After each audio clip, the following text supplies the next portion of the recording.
নমস্কার বন্ধুরা, welcome to my channel Piyali's magic foods. আরও একটি নতুন রেসিপিতে আপনাদের সকলকে স্বাগত জানাই। আজকে বাঙালিদের অত্যন্ত ট্র্যাডিশনাল, অথেন্টিক এবং অত্যন্ত প্রিয় একটি রেসিপি ডাব চিংড়ি বানিয়ে আপনাদেরকে দেখাবো। ডাব চিংড়ি বানানোর জন্য কোকোনাট মিল্ক, নারকেলের দুধ লাগবে। সেই নারকেলের দুধটাও প্রথমে আমি বানিয়ে দেখাবো কীভাবে ঘরোয়া পদ্ধতিতে চটজলদি নারকেলের দুধ বানানো যায়।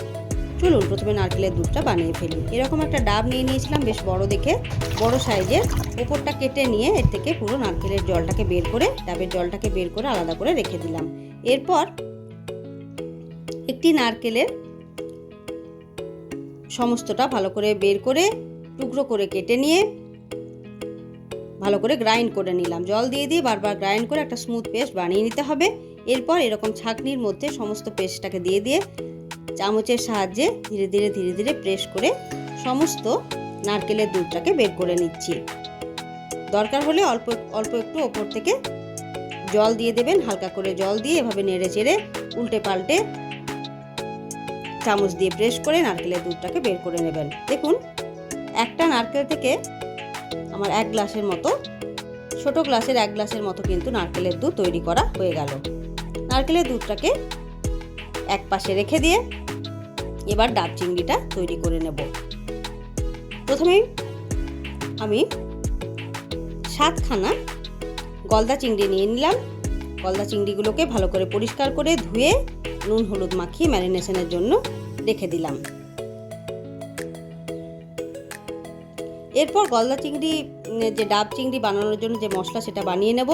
নিয়ে নিলাম 2 চা চামচের মতো পোস্ত, 1 চা চামচ সাদা সর্ষে, 1 চা চামচ কালো সর্ষে, অল্প একটু নুন, 7-8টার মতো কাঁচা লঙ্কা, অল্প নারকেলের জল, ডাবের জল, সব দিয়ে একসাথে ভালো করে বেটে একটা মিহি পেস্ট বানিয়ে নিলাম। এরপর গলদা চিংড়িগুলোকে হালকাভাবে সর্ষের তেলে ভেজে নিচ্ছি। 2 পিঠ ভেজে নিতে হবে, কিন্তু হালকাভাবে ভাজতে হবে। গলদা চিংড়ি কিন্তু খুব বেশি ভাজা উচিত নয়। শুধু গলদা চিংড়ি কেন, যে কোনো ধরনের চিংড়ি মাছই বেশিক্ষণ ধরে ভাজা উচিত নয়, তাহলে কিন্তু চিংড়ি মাছ শক্ত হয়ে যায়। দেখুন, আমি হালকা হালকা করে এর গায়ের যে খোসা সেটা রেখে দিয়েছি, তাহলে রান্নাটা করতে বেশি সুবিধে হয়। এভাবে সমস্ত গলদা চিংড়িগুলোকেই হালকা করে ভেজে নিচ্ছি।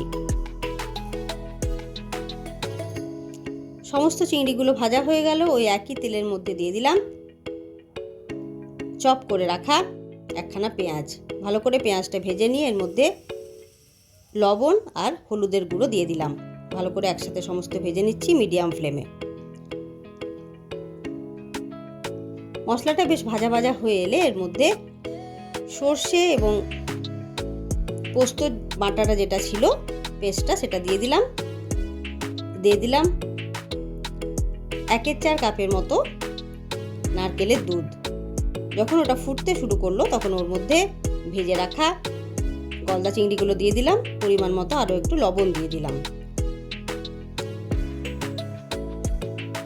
হালকা হাতে নাড়িয়ে চাড়িয়ে অল্প করে রান্নাটাকে করে নিলাম।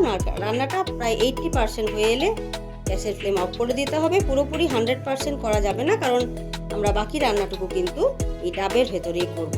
এরপর যে ডাবটা আমি ছাড়িয়ে রেখেছিলাম, সেই ডাবটাকে নিয়ে নিলাম। এর ভেতর থেকে কিন্তু জলটাকে বের করে দেওয়া হয়েছে। এবার এই ডাবের মধ্যে একে একে প্রনগুলো এবং তৈরি করে রাখা গ্রেভিটা সমস্তটা এর মধ্যে ঢেলে দিলাম। অবশ্যই কিন্তু একটু কাঁচা তেল দিয়ে দেবেন। কাঁচা সর্ষের তেল দিয়ে দিতে হবে, তাহলে গন্ধটা খুবই ভালো হয়। সর্ষে পোস্ত একসাথে বাটার সময় বা সর্ষে বাটার সময় সবসময় কাঁচা লঙ্কা এবং তার সঙ্গে অবশ্যই কিন্তু লবণ দেবেন। লবণ দিলে কি হবে, কালো সর্ষে যে একটা তেতো ভাব থাকে বাটার পরে, সেই তেতো ভাবটা কিন্তু একেবারে চলে যায়। এইভাবে দেখুন, অল্প করে গ্রেভি এবং প্রন দিয়ে দিচ্ছি এবং মাঝখান থেকে কিন্তু এই ডাব থেকে জল বের করে নেওয়ার পরে বেশ কিছুটা শাঁস বেরিয়েছিল। সেই শাঁসটাকে আমি বেটে রেখেছিলাম, বা মালাই যাই বলুন না কেন, সেটাকে বেটে রেখেছিলাম।